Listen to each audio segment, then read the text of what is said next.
There are two main fuels your body runs on: carbohydrates and fat. Carbohydrates are an easy fuel source and all of your cells can utilize the glucose that comes from them, but carbs burn up quickly and are only stored in small amounts. So if you are carb adapted, meaning carbs are the primary fuel your body runs on, energy doesn't last long and hunger and cravings become a regular occurrence because your body is asking for more fuel. When you reduce that easy fuel source, your body is forced to draw energy from body fat storage or utilize dietary fats for energy.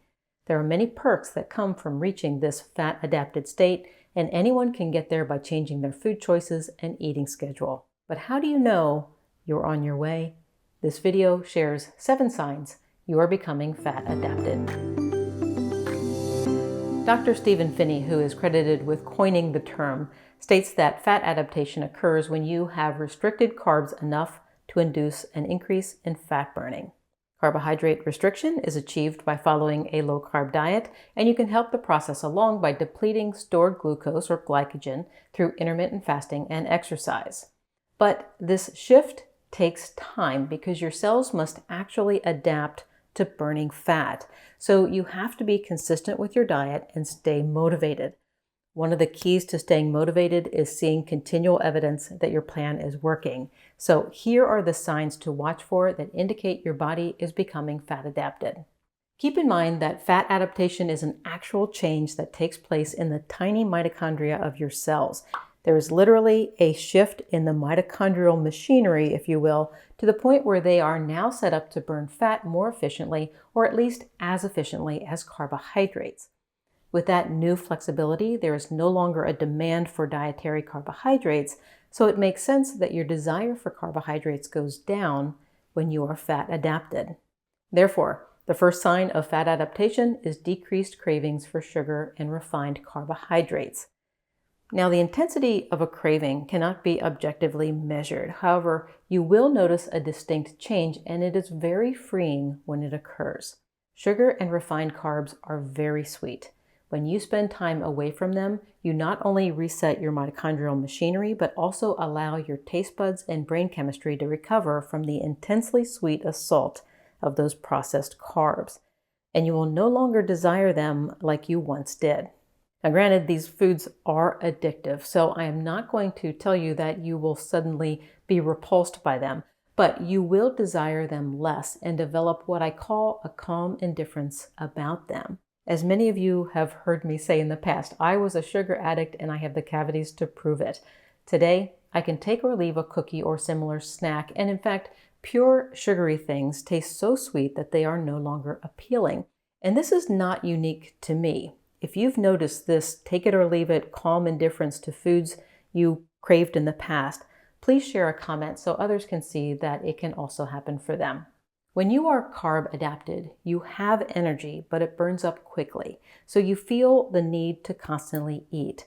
So living in a carb adapted body is like driving a big vehicle with poor gas mileage. The vehicle has power and energy, but it needs to stop at the gas station often to refuel. When you restrict carbs enough to induce a fat adapted state, your metabolism runs more like a fuel efficient hybrid vehicle. When fuel is not coming in from your diet, your metabolism can shift to running on its alternative fuel, which is body fat. The result is that you experience sustained energy all day long. So you'll notice that you're not falling asleep at your desk in the afternoon or daydreaming about eating, because anytime your body needs energy, it can tap into fat storage. That constant access to energy takes away episodes of ravenous hunger that can come when carbs are used up and you need more fuel. A fat-adapted body always has access to energy, so hunger diminishes between meals, making it easier to practice intermittent fasting and avoid snacking. Those breaks from eating also keep insulin levels low, making it easier for fat to be released from fat cells. That is often a desired outcome, but low insulin levels also allow water to be released from glycogen stores in your muscles and liver. That water flushes out of your body and electrolytes travel along with it. So as you move toward fat adaptation, you want to replace water and electrolytes. Electrolytes are essential minerals like sodium, potassium, and magnesium that your body needs to regulate muscle and nerve activity and stay hydrated. If you don't replenish them, you will be prone to headaches, muscle cramps, fatigue, and cravings.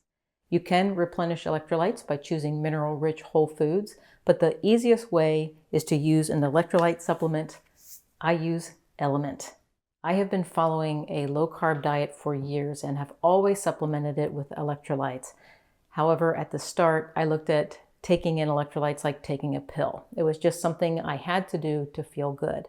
lmnt has changed replenishing electrolytes from a get-it-done responsibility to something I look forward to. It comes in ready-to-drink cans or in these convenient drink mix packets. I add it to my post-workout drink and enjoy it in a cup of seltzer after meals. If you use my link, drinklmnt.com/Dr. Becky, to make any purchase, lmnt will send you a free sample pack with 8 of their flavors. I'll leave that link in the description area below. As I mentioned, the actions that move you toward fat adaptation, namely eating a low-carb diet, practicing intermittent fasting, and exercising, keep insulin levels low. A nickname for insulin is the fat-storing hormone. When it is high, your body stores fat. When it is low, fat can be released from fat cells. The consistently low insulin levels that come from being fat adapted strongly support fat loss. But here again, it takes time. Any whole food diet will lower insulin and cause water weight to flush out within a few days. It looks good on the scale, but you need to stick with your diet to reach fat adaptation. How long that takes depends on your metabolism and lifestyle, but most people can reach a fat-adapted state within 4 to 6 weeks. To stay motivated, you can set a goal to lower your HbA1c. HbA1c, or simply A1c, measures your average blood sugar or blood glucose levels over the past 2 to 3 months and is used to monitor and diagnose diabetes. A person without diabetes has an A1c level below 5.7%. A person with diabetes has an A1c of 6.5 or above. In between those two figures, a person is classified as having prediabetes. Fat adaptation often leads to decreased blood sugar fluctuations, contributing to a lower A1c level. And while you can have a normal A1c level without being fat adapted, seeing it go down means you are heading toward that state. Many fat-adapted individuals report more stable moods, and this is related to A1c because mood swings are often associated with blood sugar swings. When you are dependent on carbs, your blood sugar is constantly going up and down because you need frequent fueling. When blood sugar is low, you can feel anxious and irritable. With fat adaptation, the energy is always there, so blood sugar and moods stay steady. Like A1c, ketones are another marker that can indicate you are becoming fat adapted. However, ketosis and fat adaptation are not the same thing. While you may detect ketones in your blood or urine shortly after reducing carbs, fat adaptation typically requires weeks to months of sustained low-carb or ketogenic eating. So if you detect ketones, you are moving in the right direction, but you'll also want to see some of the other signs that indicate fat adaptation. And it's important to note that ketones are normal compounds that show up in your body when your body's primary fuel, which is glucose, is running low. Following a keto diet is an effective way to coax your body to make ketones, but it's not the only way. Any action that sufficiently depletes glucose and glycogen stores will result in the production of ketones. These actions include fasting alone or paired with a low-carb diet and exercise. You can become fat adapted by restricting your carb intake enough to induce an increase in fat burning. Practicing intermittent fasting and exercising can help the process along by depleting stored glucose. And keep in mind that you are unique and your health history is yours alone. Therefore, you may notice some, but not all of these signs. Also remember that you are making adaptations to your mitochondrial machinery, switching it from being a good carb burner to being a good fat burner. That takes time and effort, and you may feel worse before you feel better.